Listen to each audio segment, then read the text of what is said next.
Ok, Yeah, comme talk, hein. of course. Ok, alors c'est parti, on va faire une pâte sablée. Exactement les mêmes ingrédients que la pâte sucrée. Donc de la matière sèche, ici, c'était le design ça. De la matière sèche, on a de l'amande, poudre d'amande 45 grammes, 110 grammes de sucre glace et de la farine 210 grammes, du sel et j'ai même mis un peu de poivre pour être petit plaisantin. Voilà. Un morceau de beurre, donc 110 grammes de beurre mou qu'on a laissé à température ambiante pendant une vingtaine de minutes, donc assez mou. On va les mettre chacun. Hop. Et on va entourer chaque beurre par la farine. Donc comment on fait? Hop, voilà. Donc chaque morceau de beurre comme ça, on les entoure, hop, par la farine. Une fois qu'on a fait ça, on vient, hop, avec les mains, on vient écraser notre beurre. C'est pour ça qu'il est important qu'il ne soit pas froid le beurre, pour qu'il devienne gras assez vite. Donc, le signal inratable, c'est une fois qu'on n'a plus du tout de beurre, de morceaux de beurre. Donc plus de morceaux comme ça. Voilà. Dès qu'on a vraiment notre beurre, hop, dès que vous avez un morceau comme ça, vous l'incorporez. Voilà. Et donc là, vous prenez tout et vous sablez. Donc le but, c'est que le gras que vous avez sur vos mains, là, entoure toutes les particules de farine. Donc vous voyez, tout ça, là, c'est entouré, on le voit à la couleur. Ici, c'est pas encore fait. Donc on prend la farine blanche, hop, on fait pareil. On graisse toutes les particules de la matière sèche. C'est ça l'objectif. C'est pour ça que c'est sablé. C'est pour ça qu'à la cuisson, les petits morceaux vont cuire indépendamment et ça va devenir une pâte friable une fois cuite. C'est ça le secret. Comment on fait après pour avoir une pâte vu qu'on a plein de petits morceaux partout? Et ça, c'est la magie de l'œuf. On fait un puits au milieu pour incorporer l'œuf sans qu'il ne coule partout. Hein.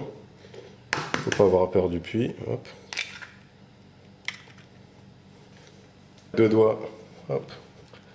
On commence à tourner comme ça et on rabat notre pâte sur notre œuf pour former très vite une boule.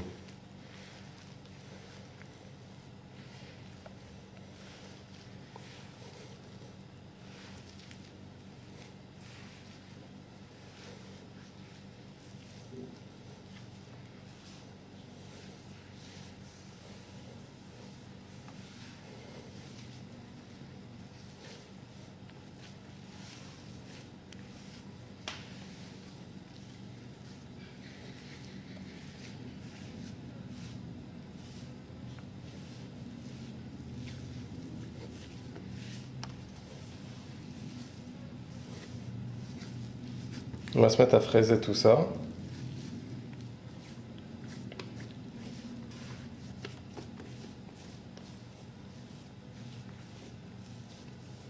Voilà, on forme notre boule. Et on va se mettre à fraiser. Donc avec la paume de la main, on pousse fort vers l'avant pour faire unir un peu toute la matière. Donc on recommence.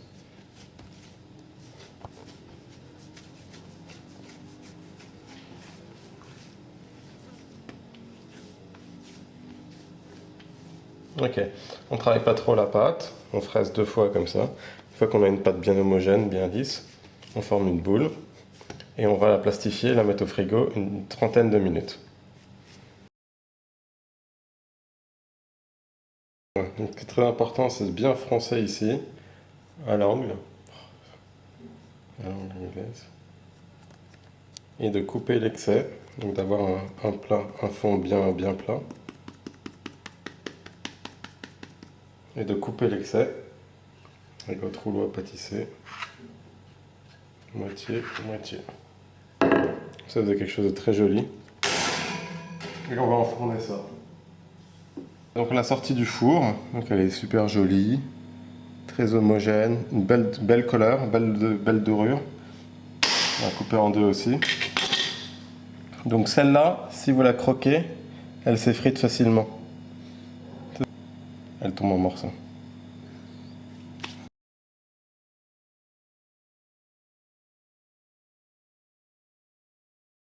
Donc là j'ai un peu de crème patoche. On peut aussi préparer une petite tarte aux fruits simplement. en mettant un peu de crème pâtissière. Donc vous avez la recette ici.